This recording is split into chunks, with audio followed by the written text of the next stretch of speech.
Live শুরু হয়ে গেছে।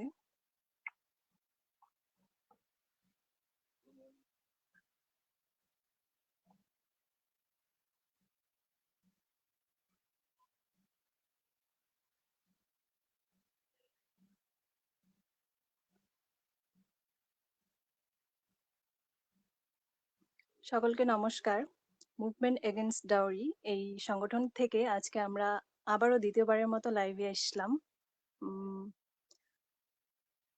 আশা করছি আপনারা লাইভটি দেখবেন।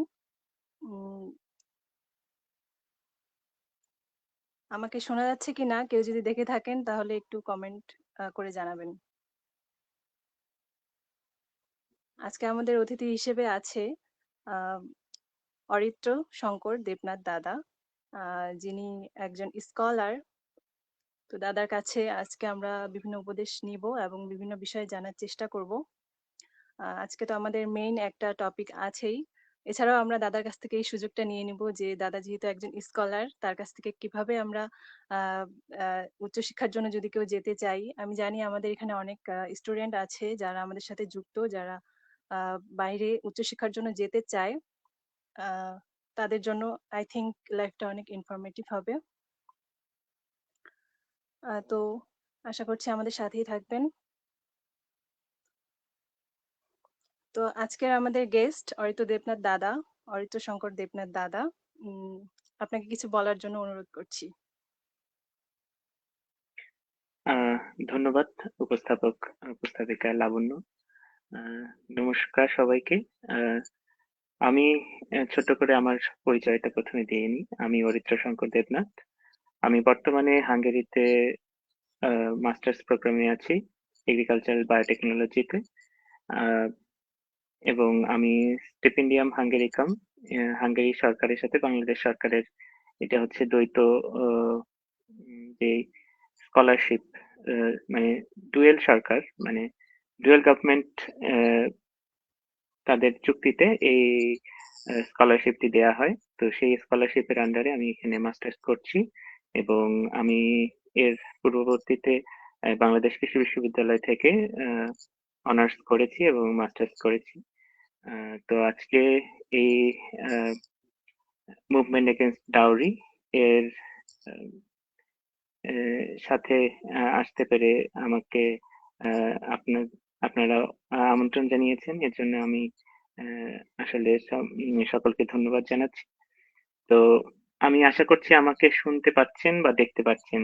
আমাকে শুনতে বা যদি দেখতে না পান তাহলে অন্তত শোনা যাওয়া উচিত। যদি কেউ মনে করেন যে এখানে কোনো সমস্যা আছে, তো আমি মনে করবো যে আগে আপনারা জানান যে আমাকে শোনা যাচ্ছে কিনা। হ্যাঁ দাদা, আপনাকে খুব ভালোভাবে শোনা যাচ্ছে, কিন্তু মনে হয় আপনার স্ক্রিনটা একটু মানে ইয়ে হয়ে গেছে। হ্যাঁ, এবার ঠিক আছে, এবার দেখা যাচ্ছে। তো দাদা, আপনি তো হাঙ্গেরি স্কলারশিপ নিয়ে বাইরে পড়াশোনা করছেন। তো আপনার কি এটা আগে থেকেই ছোটবেলা থেকেই স্বপ্ন ছিল যে আপনি বাইরে উচ্চশিক্ষার জন্য যাবেন, নাকি হুট করে এটা পরিকল্পনা হয়ে গেছে? আহ মূলত আমি আমার জার্নিটা একটু ভিন্ন সব ক্ষেত্রেই। আমি ছোটবেলা থেকেই আহ, এটা মনে করেছি যে আহ, সুযোগ সব জায়গা থেকেই আসতে পারে। লক্ষ্য থাকতে হবে অবশ্যই, লক্ষ্য থাকা উচিত সকলের। কিন্তু আহ, আমি যে লক্ষ্যে এগিয়ে যাচ্ছি সেই লক্ষ্য যে সবসময় আমি পৌঁছতে পারবো, হ্যাঁ, তার বাংলাদেশের পার্সপেক্টিভে বা বাংলাদেশের অবস্থায় মনে হয়েছে যে এত কম্পিটিশনের মধ্যে আহ, হয়তো বা আমি পৌঁছাতে নাও পারি। তো আমার সবসময় একটা প্ল্যান বি ছিল আদতে। তো আমি প্রথমে ইন্টারমিডিয়েট পরীক্ষার পরে আমি চেষ্টা করেছিলাম যে আমি মেডিকেলে ভর্তি হব, ডাক্তার হবার খুব শখ ছিল। তো সেটা যখন হতে পারিনি তখন আমি ভেঙে পড়িনি। তারপরে আমি অন্যান্য বিশ্ববিদ্যালয়ে পরীক্ষা দিয়েছি। রাজশাহী বিশ্ববিদ্যালয়েও আমার ফার্স্ট ইউনিটে চান্স হয়েছিল, পরে বাকৃবিতে চান্স হয়েছে। তো বাকৃবিতেই পরে পড়াশোনা করার সিদ্ধান্ত নিয়েছিলাম। তো যা হোক, বিশ্ব বাইরে আসার, বিদেশে আসার ইচ্ছাটা আহ, বাকৃবি থেকে প্রতি বছরই আসতো। আগে এই রেটটা খুব কম ছিল। মানুষ হুম। আহ, বাইরে আসার প্রতি এতটা আগ্রহ হয়তো আগের সবার ছিল না। যাদের খুব প্যাশন ছিল যে না আমি বিদেশে যাব, তারাই মূলত বাইরে আসার জন্য চিন্তা করত। কিন্তু এখন সেই ট্রেন্ডটা একটু পরিবর্তন হয়েছে এবং আমার মনে হয় যে আমাদের বিশ্ববিদ্যালয়ের এখন প্রায় প্রত্যেক বছরই প্রায় ৬০ থেকে ৭০ জন বাইরে চলে আসছে প্রত্যেক বছর। হ্যাঁ, এখন তো শিক্ষার্থীদের আমার প্রথম দিকে খুব একটা ইচ্ছা দৃষ্টি ছিল যে আমি হ্যাঁ, হ্যাঁ, দৃষ্টিভঙ্গি অবশ্যই পরিবর্তন হয়েছে। এবং সকলেই ভাবছে যে না আমাকে আমাদের বাকৃবিতে সবার একটা উম ধারণা। ভর্তি হওয়ার সময় আমাদেরকেও বলে দিয়েছে যে তুমি বাকৃবিতে ভর্তি হয়েছো তার মানে তুমি এখান থেকে যেহেতু একটা টেকনিক্যাল ক্যাডার থাকে, কৃষি ক্যাডার, সেহেতু আমি কৃষির ছাত্র, এগ্রিকালচারের ছাত্র। তো তোমার তো তুমি এদিকেই যাবে। তোমাকে বিসিএস ক্যাডারই তুমি হবা পাশ করে। এবং প্রায় সবাই এই লক্ষ্যে এগিয়ে যায় যে হচ্ছে না আমি রেজাল্ট কোন রকম একটা করে এখান থেকে পাশ করে আমি ক্যাডার হয়ে যাব। তো আমারও সরকারি চাকরির প্রতি বা বিসিএস এর প্রতি একটা ধারণা ছিল। কিন্তু আমি কখনোই যেভাবে বললাম যে আমি কখনোই একটাকে কখনো রিজিড ভাবে হচ্ছে মনে করিনি যে এটাই হতে হবে, এটা ছাড়া অন্যটা চলবে না। বারবারই বলছি নির্দিষ্ট লক্ষ্য থাকা উচিত। কিন্তু আমি অন্যান্য সুযোগগুলোকে কখনোই অবহেলার চোখে দেখিনি। তো এরই প্রেক্ষিতে আমার সেকেন্ড ইয়ারে সম্ভবত সেখানে হায়ার স্টাডিজ নিয়ে একটা ওয়ার্কশপ হয়। সেই ওয়ার্কশপে আমি গিয়েছি। ক্লাস শেষ করে সারাদিন ক্লাসের পরে তারপরে ১ ঘন্টা ২ ঘন্টা সেশন হইতো। ৪ টা সেশন এরকম ছিল। তো সেখান থেকে আমি কিছু আইডিয়া পেয়েছিলাম। আ পরবর্তীতে বিভিন্ন গ্রুপগুলোর সাথে যুক্ত হয়েছি। আইডিয়া নেয়ার জন্য। আমি আসবো এরকম কোনো ব্যাপার ছিল না। যে আমার একটা ধারণা থাকা উচিত বলে আমার মনে হয়েছে। তো আমি সবাইকে বলব যারা আ এখন আ ফার্স্ট ইয়ার বা সেকেন্ড ইয়ারের বিশ্ববিদ্যালয়ে পড়াশোনা করছেন, তাদের উচিত হবে যে সব আ অপশন গুলো আপনার সুবিধাগুলো বা সুযোগগুলো যেই দিকে সুযোগ আছে সেই সুযোগগুলোকে আপনি জেনে রাখবেন। তাহলে হবে কি হয়তোবা দেখা গেল যে একটা সময় গিয়ে কোনো একটা সুযোগ হঠাৎ করে সামনে এসে যেতেও পারে। সেই সুযোগটাকে আপনি লুফিয়ে নিতে পারবেন। আপনার যদি ধারণা না থাকে, আপনার যদি মানসিক প্রস্তুতি না থাকে, তাহলে কিন্তু আপনি সেই সুযোগটা আসলে পরেও তখন কিন্তু আপনি মানসিকভাবে প্রস্তুত না থাকলে সেটাকে নেয়ার মতো ক্ষমতা আপনার থাকবে না।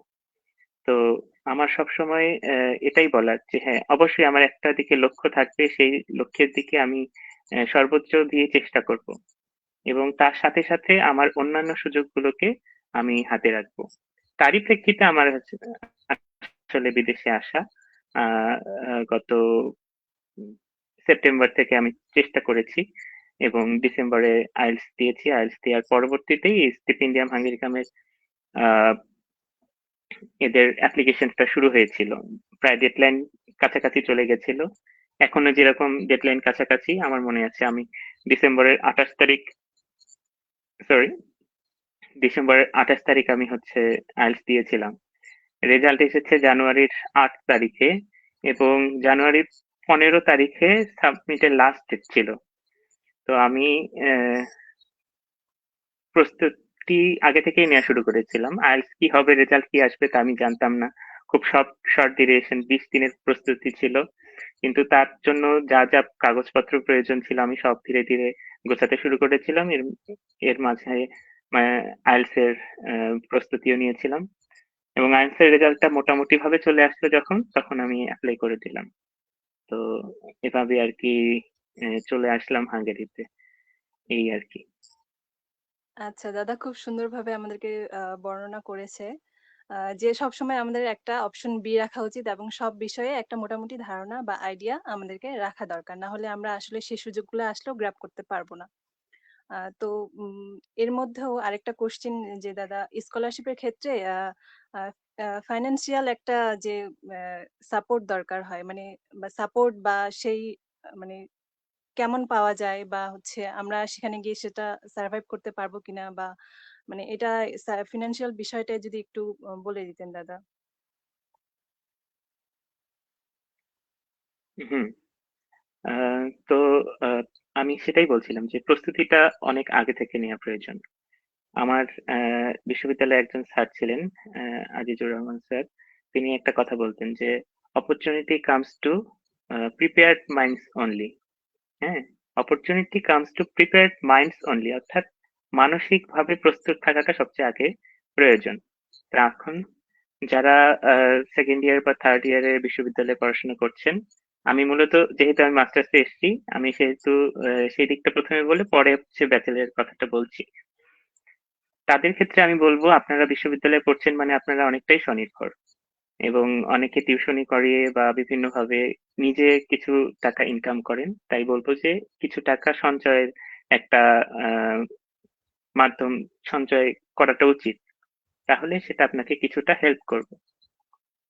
আমি যদি স্পেসিফিক ভাবে হাঙ্গেরিতে আসার স্টিপেন্ডিয়াম হাঙ্গেরিকাম এতে এই প্রোগ্রামে যদি আপনারা আসতে চান, তাহলে বলবো যে এটা খুবই একটা সহজ এবং পথ ইউরোপে আসার। আহ, সেক্ষেত্রে প্রস্তুতি বলতে অর্থনৈতিকভাবে আপনাকে কোনো পয়সাই লাগে না অ্যাপ্লিকেশন করতে, টোটালি ফ্রি। হ্যাঁ, আপনি শুধু হুম। অনলাইনে একটা আবেদন ফর্ম আছে, সেখানে পূরণ করবেন। বাংলাদেশ থেকে একটা, মিনিস্ট্রি থেকে একটা থাকে, এবং একটা স্টিপেন্ডিয়াম হাঙ্গেরিকামের ড্রিম অ্যাপ্লাই তাদের একটা সাইট আছে, সেখান থেকে অ্যাপ্লাই করতে হয়। এই দুটো অ্যাপ্লাই করা হয়ে গেলে আপনি সেই কাগজপত্র এবং আপনার যেই শিক্ষাগত শিক্ষাগত যোগ্যতা, সেই সার্টিফিকেট গুলো আপনি সত্যায়িত করে সবকিছু একসাথে আহ জমা দিতে হয় সচিবালয়ে। সেইখান থেকে জমা দেওয়ার পরে আপনাকে তারা সিলেক্ট করে। তো মূলত কোনো টাকাই লাগে না অ্যাপ্লিকেশন করতে।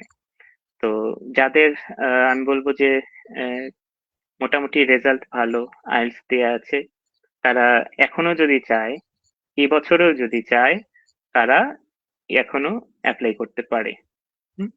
আর এখন যেহেতু আইএলটিএসটা হচ্ছে 3 দিনের রেজাল্ট দিচ্ছে, মানে ও পেপার বেস আর নেই। বাংলাদেশে সম্ভবত পেপার বেস উঠে যাচ্ছে আইএলটিএস। আমরা রিটেন দিয়েছি, তো রিটেন বেস রেজাল্ট আসতে 13 দিন সময় লাগে, কিন্তু পেপার বেসে সেটা 3 দিনের মধ্যে পাওয়া যায়। তো অর্থনৈতিক বলতে অ্যাপ্লিকেশন প্রসিডিউরের মধ্যে কোনো অর্থনৈতিক বিষয় নেই। আপনি যখন আসবেন, সেই এয়ার ফেয়ারটা এই স্কলারশিপের আন্ডারে নেই। অর্থাৎ আপনাকে আসার জন্য যেই প্লেনের ভাড়াটা, সেটা সেটা আপনাকে নিজেকে জোগাড় করতে হবে। এবং সেই ক্ষেত্রে আমি বলবো যে এটা প্রায় আহ 90,000 থেকে 1 লাখের মধ্যে, কোনো কোনো সময় আরো কমেও সম্ভব। বিষয়টা এমন আচ্ছা। না যে 1 লাখ টাকাই লাগবে, আরো কমে সম্ভব। এবং এর হ্যাঁ, সাথে এটা আপনি যেহেতু বাইরে বোনাস। আসবেন, সেহেতু শীতের দেশে আসার জন্য কিছু কেনাকাটা করার জন্য 20-30 হাজার যদি আপনি আহ খরচ করেন, সেটুকুই। এর বেশি অতিরিক্ত এখানে আসার জন্য কোনো খরচ নেই। তো বলা চলে যে বাইরে যেতে হলে কিন্তু আমাদের একটা ধারণা থাকে যে না, কয়েক লক্ষ টাকা লাগবে। হ্যাঁ, হ্যাঁ। তো সেরকম বিষয় না। যেহেতু এয়ার ফেয়ারটা দিচ্ছে না এরা, সেহেতু আপনাকে ফ্লাইটের ভাড়াটা আপনাকে নিজেকে বেয়ার করতে হবে, এটুকু মাথায় রাখলে আহ এখানে আর অতিরিক্ত কোনো খরচ নেই, এই আর কি। আচ্ছা, তাহলে আসলে স্কলারশিপ বিষয়টা আমরা অনেকেই অনেক কঠিন ভাবে নেই যে না জানি এটার অ্যাপ্লিকেশন করতে কিংবা আহ, বেয়ার করতে কত না আর কি অনেক বেশি হয়তো বা অ্যামাউন্টটা। তো সেটাও না, আর কি ভ্যারি করে, এক একটা স্কলারশিপে ভ্যারি করে। তো হাঙ্গেরি স্কলারশিপের ক্ষেত্রে আমরা জানতে পারলাম যে অ্যাপ্লিকেশনে কোনো এক্সট্রা খরচ লাগে না, এবং এটার খুবই ইজি প্রসেসটা অনেক ইজি। আচ্ছা, তো হচ্ছে দাদা আপনার কাছে এখন নেক্সট কোশ্চেনে আমরা চলে যাব। কর্মসংস্থানে বা ভবিষ্যতের ক্যারিয়ার লক্ষ্য অনুযায়ী শিক্ষার সিদ্ধান্ত নেওয়া কতটুকু গুরুত্বপূর্ণ? আসলে এই কোশ্চেনটা আমাদের বাংলাদেশের প্রেক্ষাপটে করা হয়েছে যে বাংলাদেশের অধিকাংশ মানুষ গ্রামের দিকে বিশেষ করে যে হচ্ছে শিক্ষাবিমুখ। তারা আসলে শিক্ষার হুম, বিষয়টা অতটা গুরুত্বপূর্ণ দেয় না। কর্মসংস্থান কিংবা ক্যারিয়ারের লক্ষ্য অনুযায়ী শিক্ষাটাই কি বেশি গুরুত্বপূর্ণ দেওয়া উচিত? নাকি আ ব্যবসা বা পড়াশোনা বাদ দিয়ে মানে ছোট থেকেই অনেকে আছে যে শুধুমাত্র কাজ হুম, হুম, করে জীবিকা নির্বাহ করতে চায়। তো এটা আসলে কোনটা হুম, বুঝতে পেরেছি। আ আমি আপনার প্রশ্নটি বুঝতে পেরেছি। আসলে শিক্ষার গুরুত্ব বা এটা তো বলে শেষ করা যাবে না। একজন পরিপূর্ণ মানুষ হতে গেলে শিক্ষার গুরুত্ব তো অবশ্যই আছে। আমি কখনোই বলব না যে হচ্ছে যে একজন উদ্যোক্তা বা যে বিজনেস করছে অ্যা সে কোনোভাবেই মানে একটি ছোট পজিশনে আছে বা তার কাজটি ছোট। এরকম করে দেখবার কোনো সুযোগ নেই। বরঞ্চ যারা উদ্যোক্তা, যারা নিজের পায়ে নিজে দাঁড়ানোর মতো সাহসিকতা দেখায়, তাদেরকে অবশ্যই সাধুবাদ জানানো উচিত। হ্যাঁ? কারণ তাদের এই সাহসটি সবার নেই। আমাদের সবার এক ধরনের মানে সামাজিকভাবে একটি চিন্তাধারা চলে আসে যে হচ্ছে আমরা চাকরি করব। অর্থাৎ একজনের আন্ডারে আমি থাকবো। কিন্তু নিজের স্বাধীনভাবে একটা ব্যবসা করা, নিজের স্বাধীনভাবে সেই অর্থনৈতিক একটা স্বাধীনতা, আ এই যে একটা সুযোগ, এটা সবাই পারে না। তো তাদেরকে ছোট করে দেখবার কোনো সুযোগ নেই। কিন্তু শিক্ষার যে গুরুত্ব সেটা অপরিসীম। কারণ আমরা যদি শিক্ষাটাকে বাদ দিয়ে শুধুমাত্র ছোটবেলা থেকেই, যেটা গ্রামে দেখা যায় যে হচ্ছে বাবা যেই কাজ করতো, আ ছেলেও সেই কাজ করছে বা মেয়েও সেই কাজ করছে। হ্যাঁ? হুম, তো অ দেখা গেল যে বাবার দোকান ছিল। সেই দোকানে ঠিক আছে কোন রকমে ক্লাস 8, ক্লাস 10 আ মেট্রিক দিয়ে বা এসএসসি দিয়ে সে সেই কাজে যুক্ত হয়ে যাচ্ছে। তো দেখা যাচ্ছে যে তার যেই মানসিক যেই পরিপক্কতাটা আসা উচিত ছিল, সেটা হয়তোবা পূর্ণভাবে আসে না। এবং একটা আ মানে যদি একজন গ্র্যাজুয়েটের সাথে একজন আ এসএসসি পাস করা আ ব্যক্তির অবশ্যই একটা পার্থক্য থাকে। তো আমি বলব যে অবশ্যই শিক্ষার প্রয়োজনীয়তা আছে। অবশ্যই আপনি শিক্ষার সাথে, সাথে কাজ করুন না কেন? আপনার যদি পারিবারিকভাবে সেটার প্রয়োজনীয়তা থেকে থাকে, সকলেই যে সচ্ছল পরিবারে আছে, শুধু লেখাপড়া করে যাবে, আসলে সেটা তো নয়। কিন্তু পরিবারের দিকটা আপনাকে দেখে অ্যা আপনার সেই সুযোগটাকে অ্যা অ্যা লক্ষ্য রেখে আপনাকে শিক্ষাটাকেও গুরুত্ব দিতে হবে। হ্যাঁ? এবং সেই শিক্ষাটা শুধুমাত্র যদি আমি মনে করি যে, না আমি শুধু একাডেমিক ভাবে সেই শিক্ষাটা নিচ্ছি, সেটার থেকে অনেকখানি গুরুত্বপূর্ণ যে হচ্ছে সেই শিক্ষাটা আদতে আমাকে কতখানি আমার মধ্যে পরিবর্তন করতে পারছে। শিক্ষা আসলে সেটাই behavioral change আমরা শিক্ষার এডুকেশন এর সংজ্ঞায় পড়ি যে, অ্যা যেটা হচ্ছে আমাদের আ ব্যবহারে ব্যবহারে পরিবর্তন আনে, সেটাই হচ্ছে শিক্ষা। তো সেই শিক্ষাটা আসলে প্রয়োজন। হয়তোবা একাডেমিক ভাবে আপনাকে মাস্টার্স, পিএইচডি করতে হবে এটার কোনো মানে নেই। একজন মাস্টার্স, পিএইচডি করা মানুষের থেকে অ্যা অন্যান্য যারা অনেক কম করেছে তাদের অ্যা মানবিক বা সামাজিক যে আচরণ সেটা অনেক ভালো। এরকম প্রায়ই আমরা দেখতে পাই। তো আদতে শিক্ষার মূল উদ্দেশ্য সেটাই হওয়া উচিত যে আমরা যেন একজন ভালো মানুষ হিসেবে সমাজকে কিছু দিতে পারি। সেটাই। এই এই প্রেক্ষিতে আমার মনে হয় যে সকলকেই শিক্ষার প্রয়োজন আছে এবং যারা বিশেষত গ্রামে আছে তাদের তো অবশ্যই শিক্ষার প্রয়োজন আছে। না হলে আমাদের যেই কুসংস্কার বা এই যে আজকে আমরা যৌতুকের নিয়ে কথা বলছি, সেই যৌতুক আ বিরোধিতা করার মতো আমার মধ্যে সেই পরিবর্তনটা আসবে না। হ্যাঁ? যেটা বলা হচ্ছে যে বিহেভিয়ারাল পরিবর্তন শিক্ষার মাধ্যমেই আসে। হ্যাঁ? বিহেভিয়ারাল চেঞ্জ সেটা আমাদের মধ্যে আসবে না যদি না হচ্ছে আমরা আ নিজে শিক্ষিত হই। তো আমার এটা তো বলার অপেক্ষা রাখে না যে শিক্ষা অবশ্যই প্রয়োজন। হ্যাঁ, শিক্ষা আসলেই অতি গুরুত্বপূর্ণ একটি মৌলিক চাহিদা বলা যায়।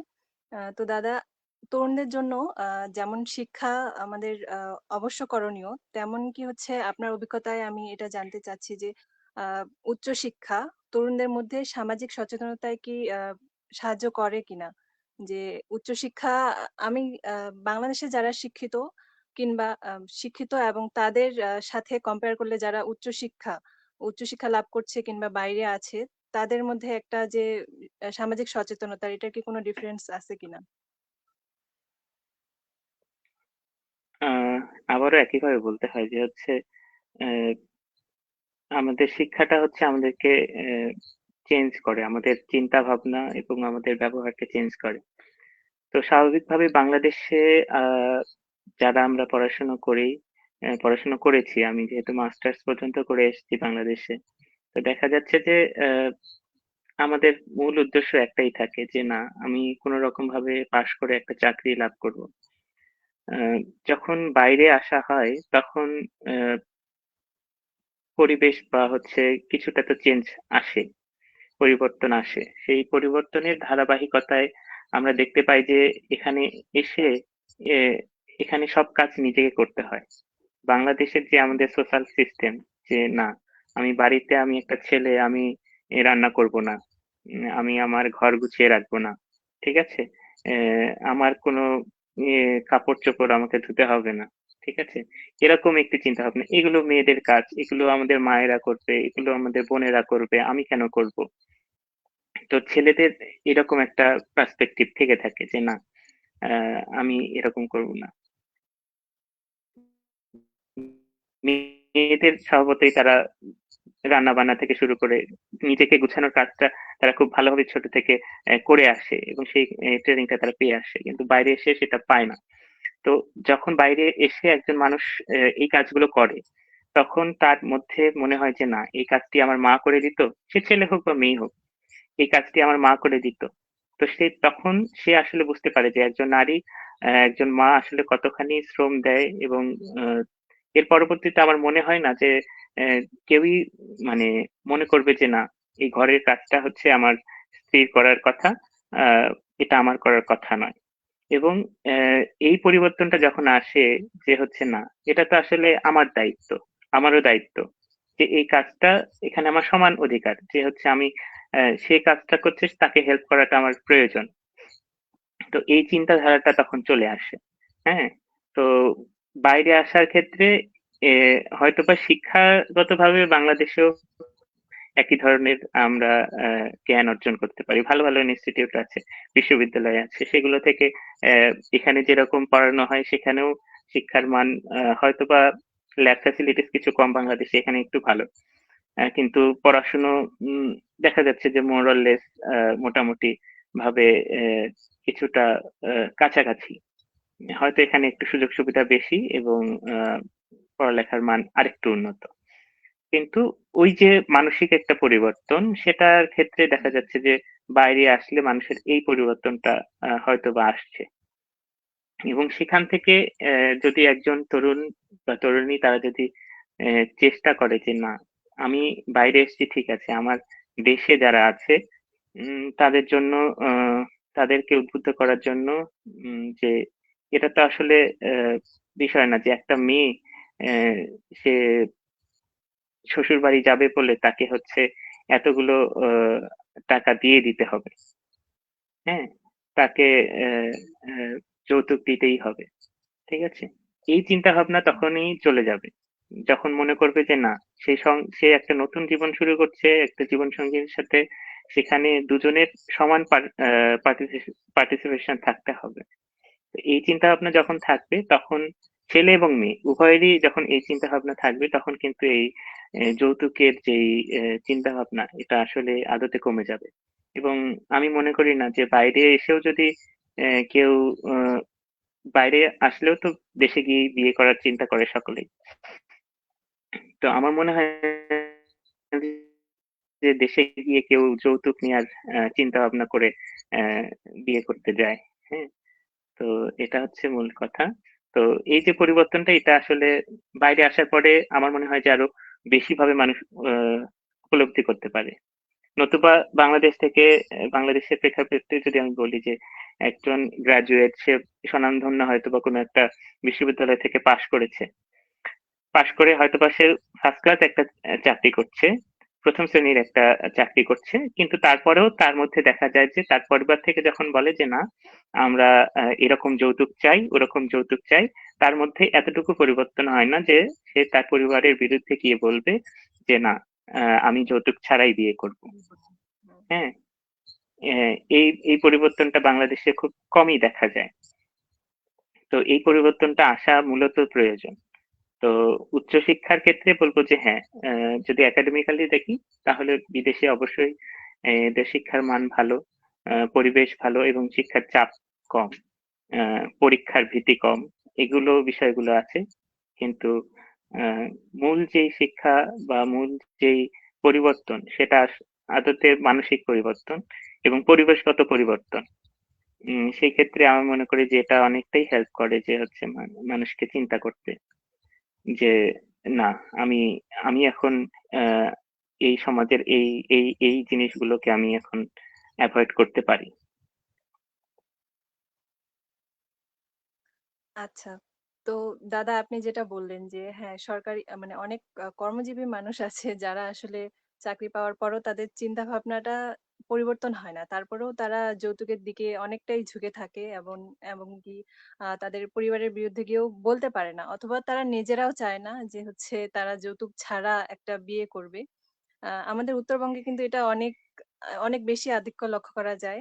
আ মানে করে না বললেই চলে। এমনকি সাধারণ যারা আ উম সরকারি সরকারি চাকরিজীবী যারা আছে তারাও মানে এর ভিতর অন্তর্ভুক্ত হয়ে যায়। আ তারা তারা কিন্তু অনেক উচ্চ শিক্ষিত। তারা এসব বিষয়ে ধারণা রাখে। তারা যথেষ্ট শিক্ষিত। কিন্তু তারপরেও উনারা এই একটা সামাজিক সচেতনতার বিষয়ে গিয়ে মানে চুপ থাকে। তাদের আসলে কোনো আ বুলি থাকে না যে তারা একটু বিরোধিতা করবে কিংবা কারণ তারা নিজেরাই সেটা চায়। তো এই চিন্তাভাবনায় পরিবর্তন করা আমাদের এই প্ল্যাটফর্মের লক্ষ্য। আ আশা করি জানি না কি হবে। তো আমরা সকলেই মুভমেন্ট এগেইনস্ট ডাওরির যারা মেম্বার আছি তারা চেষ্টা করছি সামাজিকভাবে সচেতনতা বাড়িয়ে আ অ্যা এই এটা মূল থেকে আ আ নিরোধ করার জন্য। তো এরই পরিপ্রেক্ষিতে আমরা আমাদের ২য় টপিকে চলে যাচ্ছি যে আ নারী শিক্ষার মাধ্যমে নারীর ক্ষমতায়ন। আসলে এটা কি সম্ভব নাকি? আর বা হচ্ছে নারীর কর্মসংস্থান কি যৌতুকের বিকল্প হতে পারে নাকি? তো একজন শিক্ষিত তরুণী কিভাবে নিজেদের জীবন ও সমাজে ইতিবাচক প্রভাব ফেলতে পারে? একজন শিক্ষিত তরুণী এবং হুম একজন অনেকেই আছে বাংলাদেশে যে হ্যাঁ, মেয়ে তো বিয়ে দিতে হবে। গ্রামের দিকে যারা থাকে কিংবা শহরেও যে মেয়ে তো বিয়ে দিতে হবে। মেয়েকে এত পড়াশোনা করিয়ে কি হবে আসলে? যৌতুক তো দিতেই হবে মেয়েকে। পড়াশোনায় কেন আমরা টাকাটা খরচ করব?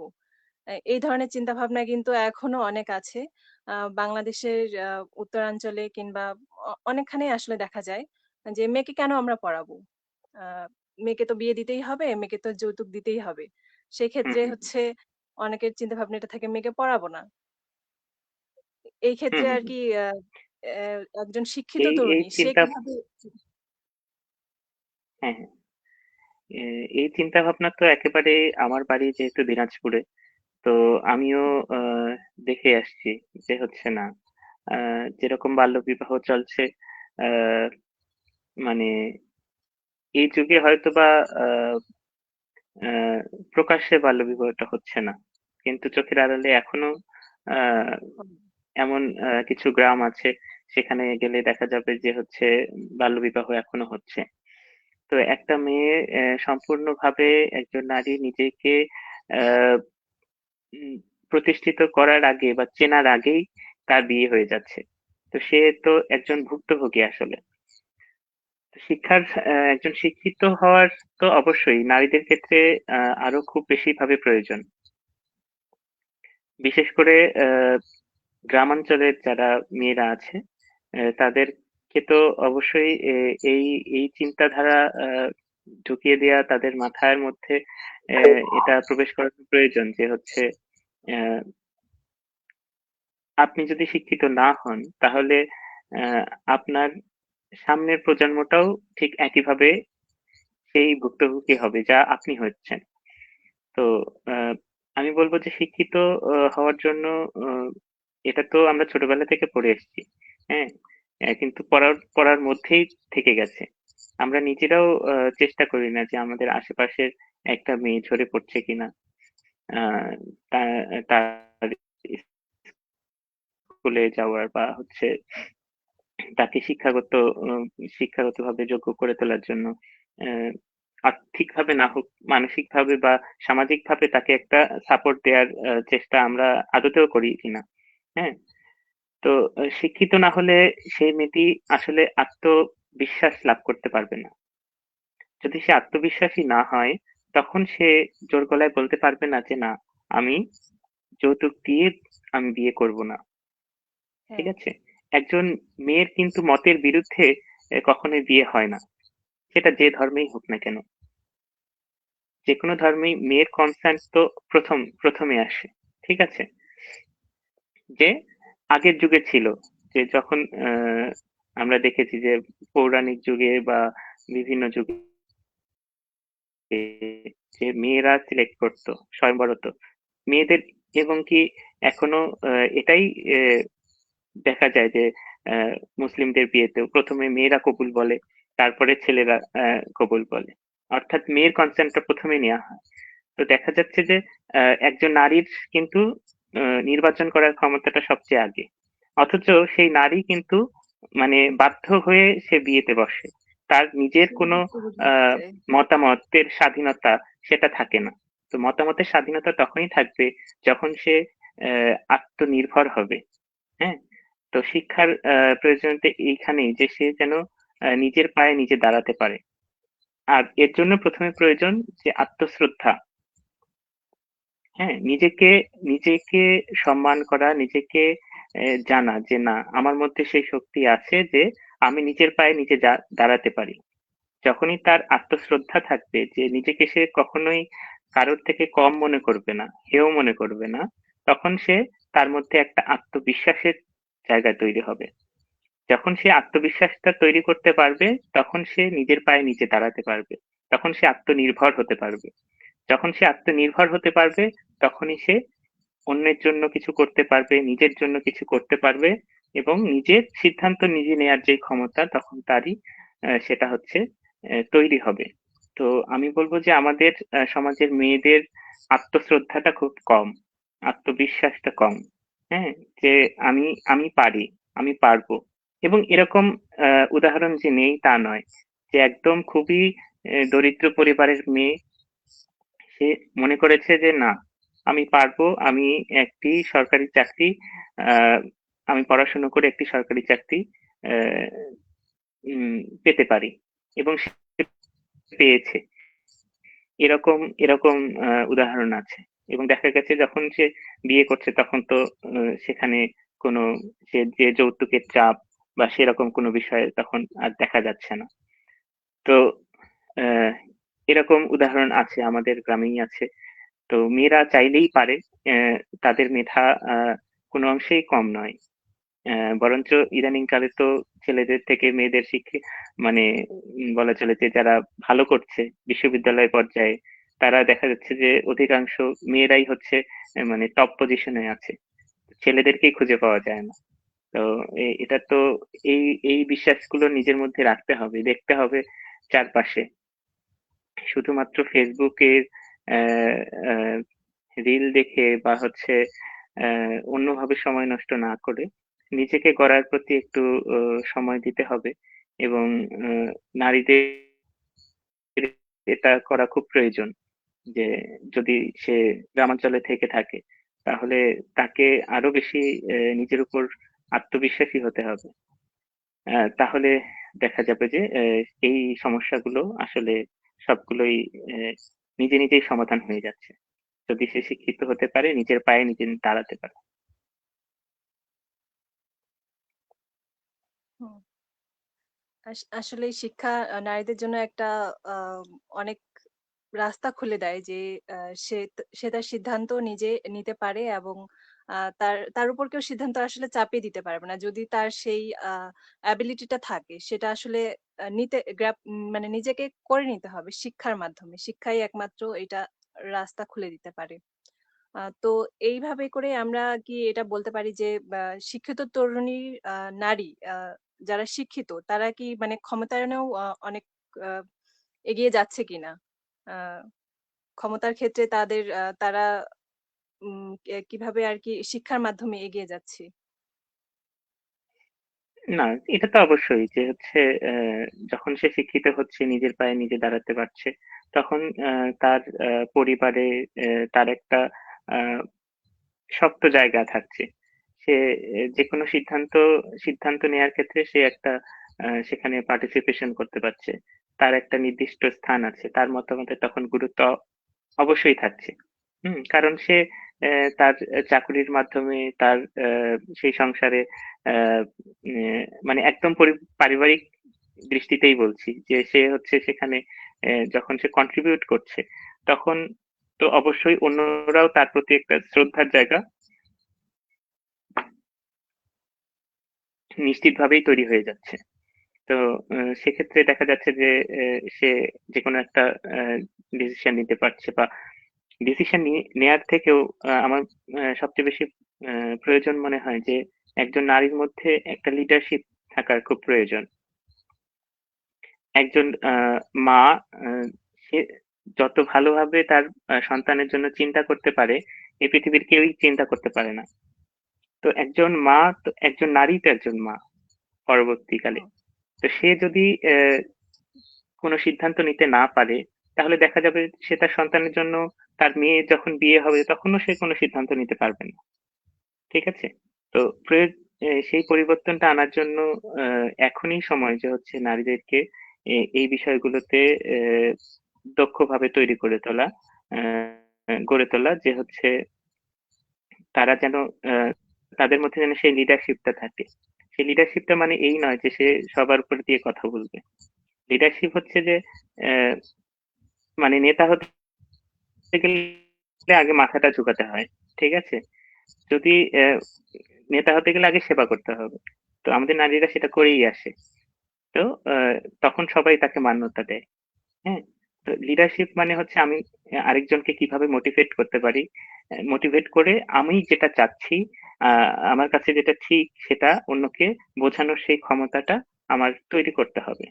তো নারীরা যদি এটা করতে পারে তখন দেখা যাবে যে না, পরবর্তীকালে যদি এরকম যৌতুকের প্রসঙ্গ আসে, তখন একজন মেয়ের মাও কিন্তু সেখানে একটা শক্ত ভূমিকা নিতে পারবে। একটা মেয়ে যেরকম শক্ত ভূমিকা নিতে পারবে, তার পেছনে যদি তার মা তাকে শক্তভাবে একটা সাপোর্ট দেয়, তখন দেখা যাবে যে এই বিষয়টা অনেকটাই সহজ হয়ে যাচ্ছে। তো আমার মনে হয় যে এ ক্ষমতায়ন বলতে অ্যা এইভাবে ক্ষমতায়নটা প্রয়োজন। যে তার মধ্যে একটা লিডারশিপ তৈরি করা। কারণ একটা মাই সংসারের সমস্ত কিছু পরিচালনা করে। এটাতে নিঃসন্দেহে বাংলাদেশের যেকোনো সংসারে গেলেই একই পরিবারে গেলে একই দৃশ্য আমরা দেখতে পাবো। যে মা সবকিছুকেই মানে সামলিয়ে নিচ্ছে সব দিক থেকে। হুম? একজন নারী একজন পরবর্তীকালের মা। তো তাকে এই লিডারশিপ টা ছোটবেলা থেকেই তাকে তৈরি করতে হবে। যাতে সে সংসারের আ সবার সাথে মিলিয়ে চলতে পারে, সবাইকে শ্রদ্ধা করে চলতে পারে এবং সেই সাথে, সাথে তার নিজের মতের গুরুত্বটা অন্যকে বুঝিয়ে দিতে পারে। তো এজন্য তাকে শিক্ষিত হতে হবে। তার মধ্যে লিডারশিপ, তার মধ্যে সেই সেই সচেতন জায়গাটা তৈরি করতে হবে। আচ্ছা। তো দাদা আপনার বাসা আপনি বললেন যে দিনাজপুরে। তো নিশ্চয়ই এটা জানবেন যে হচ্ছে উত্তরাঞ্চলে বিশেষ করে রংপুর থেকে পঞ্চগড় এই আ অঞ্চলটাতে উম যৌতুক এখন এমন একটা মানে বিষয় হয়ে গেছে যে মানে একটা প্রথার মতো হয়ে গেছে। আ যে যৌতুক না নিলে যেন তাদের মান-সম্মানটা থাকতেছে না। যে ছেলের বাড়ি থেকে যৌতুক নিচ্ছে না। তখন আবার অনেকেই আবার মেয়ের বাড়ি থেকেও মনে করে যে হ্যাঁ, এই ছেলে যৌতুক নিচ্ছে না। এই ছেলের হয়তোবা কোনো সমস্যা আছে। হয়তোবা তার কোনো চারিত্রিক সমস্যা আছে যার কারণে সামাজিকভাবে তার নাম খারাপ।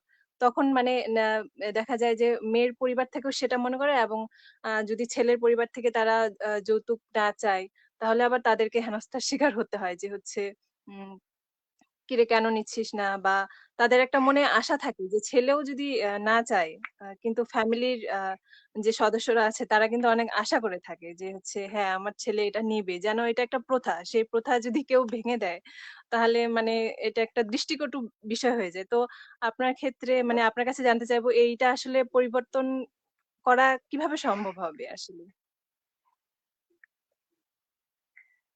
আহ আসলে সামাজিক পরিবর্তন আসলে হুট করে হয় না। ঠিক আছে? যে আপনি যখন দেখছেন যে প্রথাগুলো ভাঙা আসলে খুবই কঠিন বিষয়। আ এমনকি আমাদের নিজেদের পরিবারের দিকে তাকালেও আমরা দেখতে পাবো যে একই রকম ভাবে অবস্থা। হ্যাঁ? উত্তরবঙ্গের প্রায় প্রতিটি পরিবারেই একই ধরনের ঘটনা ঘটে আসছে। আমার আপনার পরিবারে নেই এমনটি আমরা বলতে পারব না।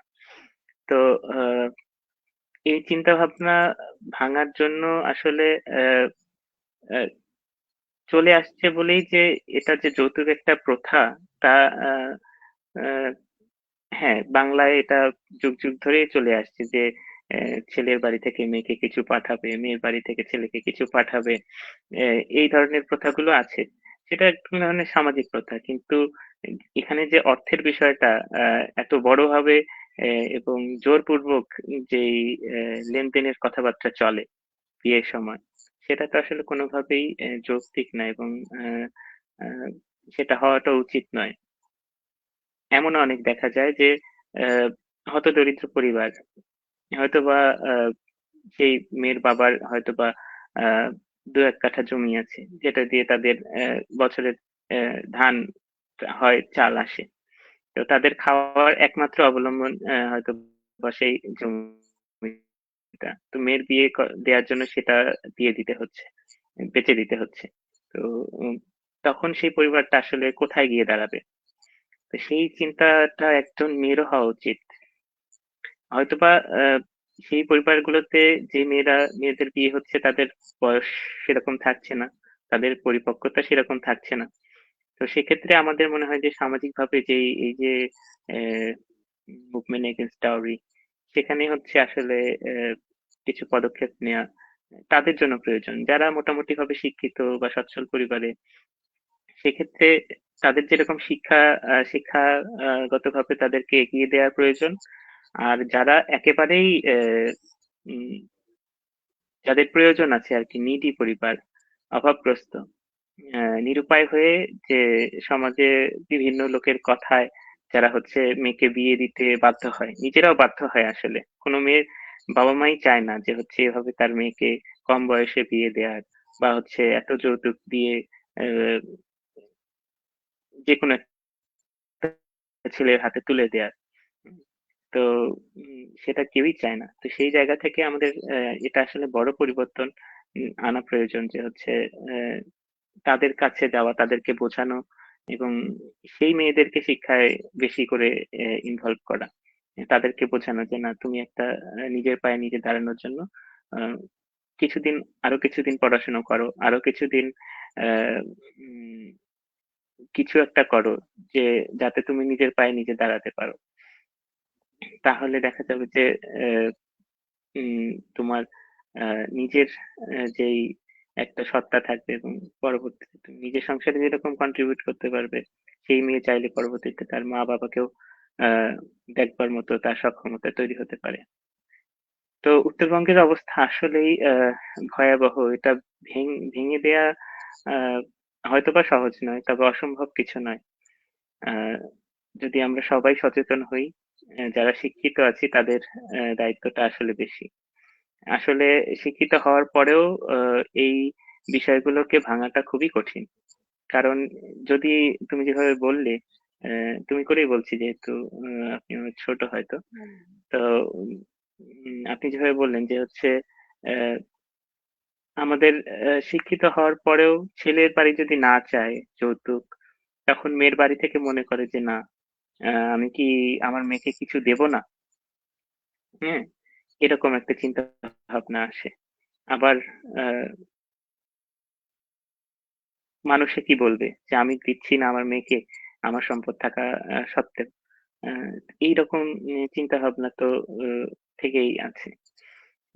তো আ এবং উম এক্ষেত্রে বলবো যে ছেলেদের আসলে আমার মনে হয় যে কিছুটা গুরুত্ব সহকারে তাদেরকে একটা পদক্ষেপ নেওয়াটা বেশি জরুরি। যতটা না একটা মেয়ের পরিবারের দায়িত্ব, তার থেকে একটা ছেলের পরিবারের একটা ছেলের এই যৌতুকের বিরুদ্ধে দাঁড়ানোটা বেশি প্রয়োজন। কারণ মেয়ের আ পরিবার হয়তোবা স্বাভাবিকভাবেই একটু আ এই বিষয়ে বলার তাদের স্কোপটা কম থাকে।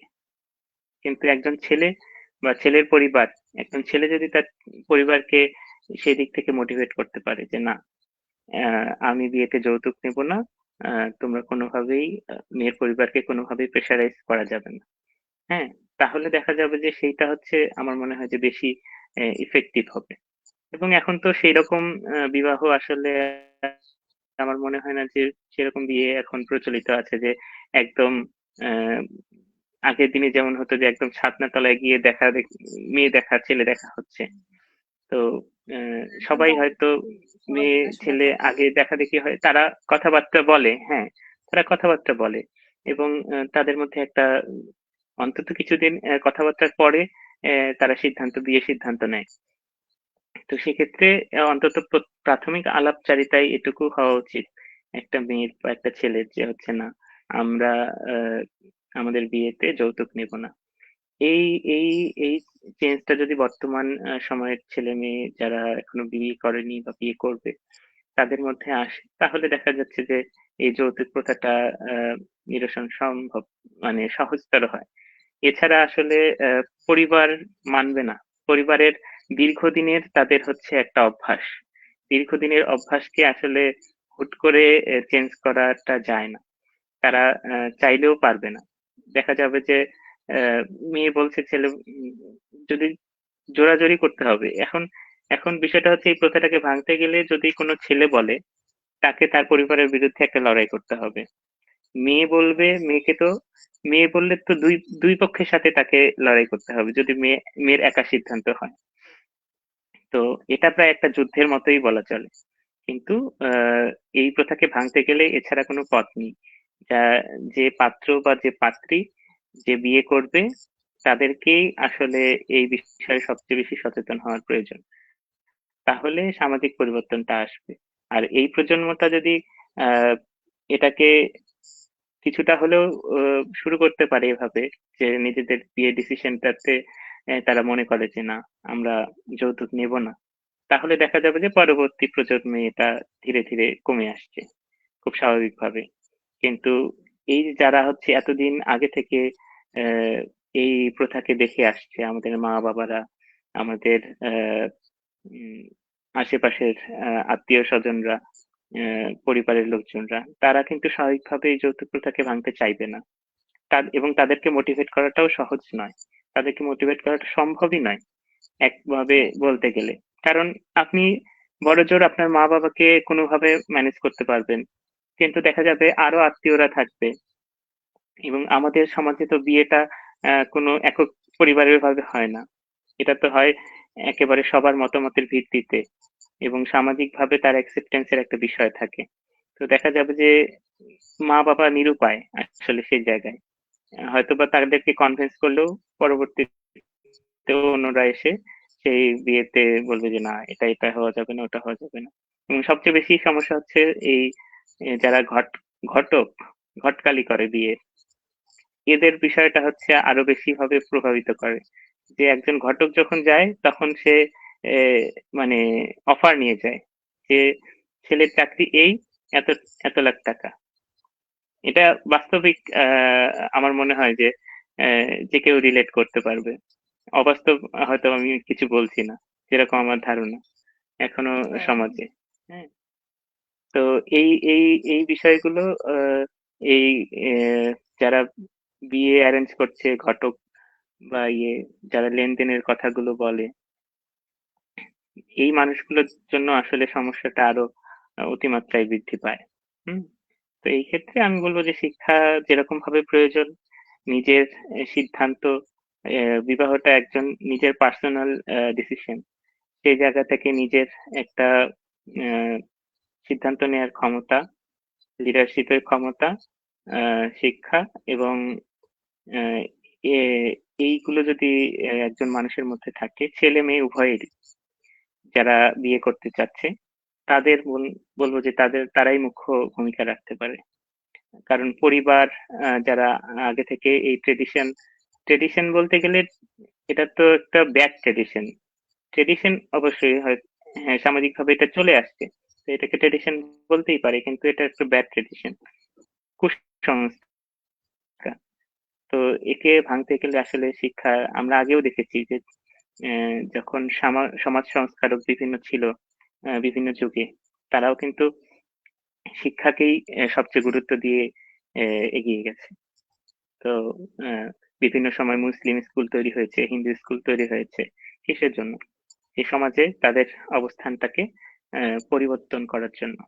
হুম। তো আহ, ডাউরিকেও উত্তরবঙ্গ থেকে, বলতে গেলে উত্তরবঙ্গেই প্রভাব বেশি, অন্য জায়গায় হয়তো এতটা প্রভাব নাই। খুবই কম। তো এর জন্য ছেলে মেয়েদের, আমরা উত্তরবঙ্গের মানুষরা একটু বেশি সহজ সরল সব ক্ষেত্রেই। হুম। তো এই ক্ষেত্রেও আমাদেরকে আসলে আরেকটু নিজের উপর বিশ্বাস রাখতে হবে, আত্মবিশ্বাস, আত্মশ্রদ্ধা থাকতে হবে, এবং নিজের ডিসিশনটা অন্যকে সুন্দরভাবে বুঝিয়ে দেওয়ার মতো সেই লিডারশিপ বা মোটিভেশনাল যে ক্ষমতাটা আমাদের মধ্যে তৈরি করতে হবে। আহ, এটাই আর কি। আচ্ছা, আমরা দাদা এতক্ষণ মানে বিভিন্ন সমস্যা নিয়ে ডিসকাস করলাম।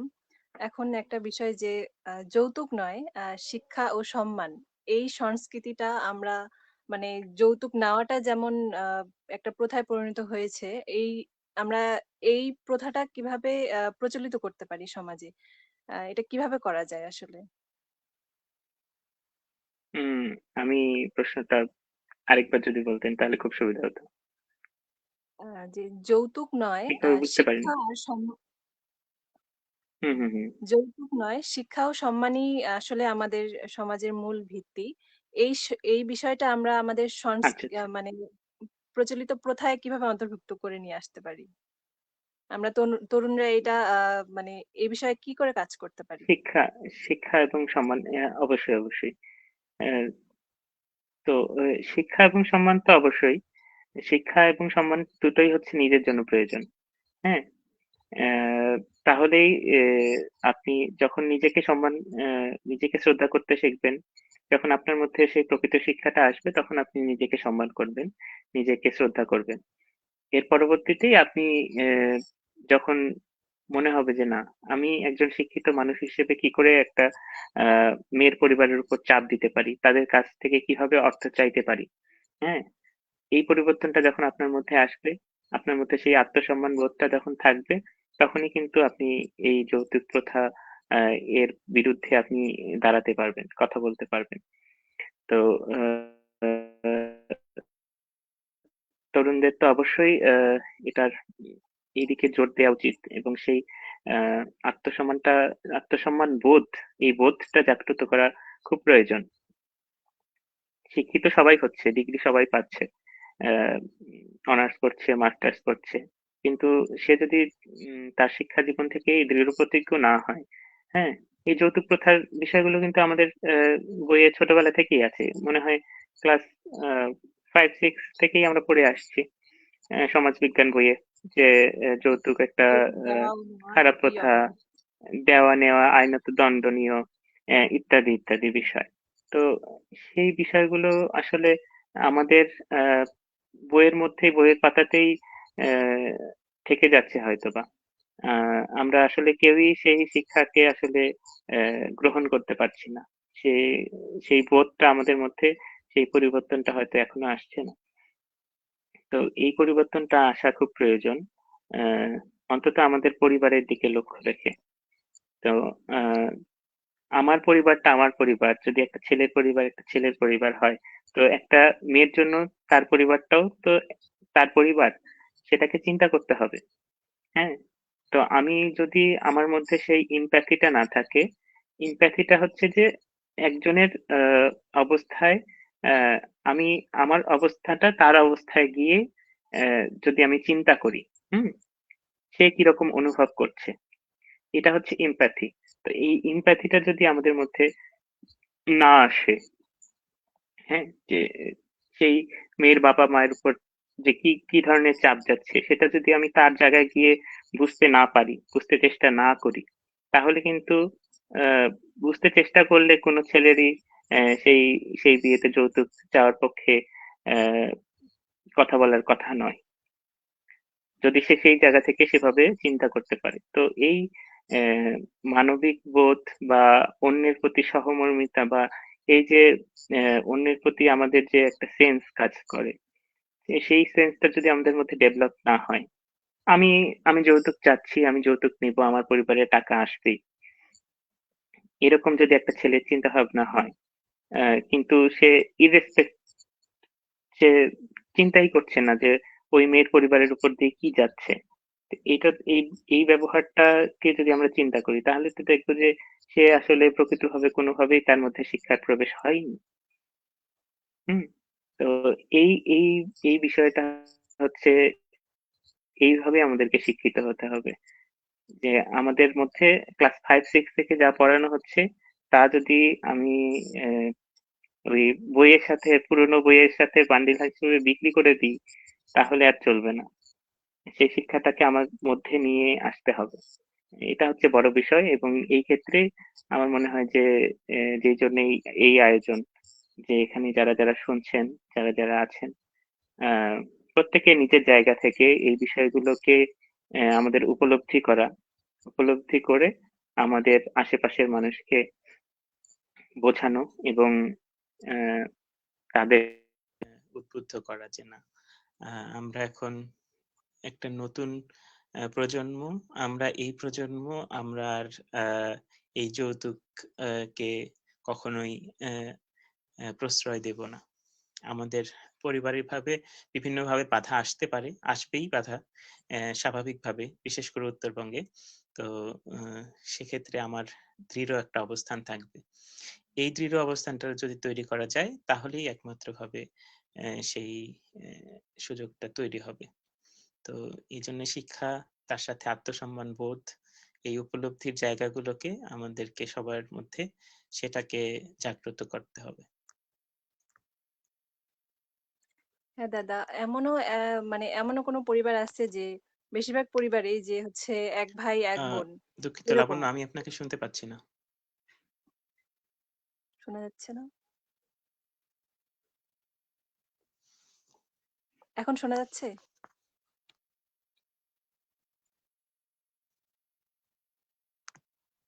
শোনা যাচ্ছে দাদা?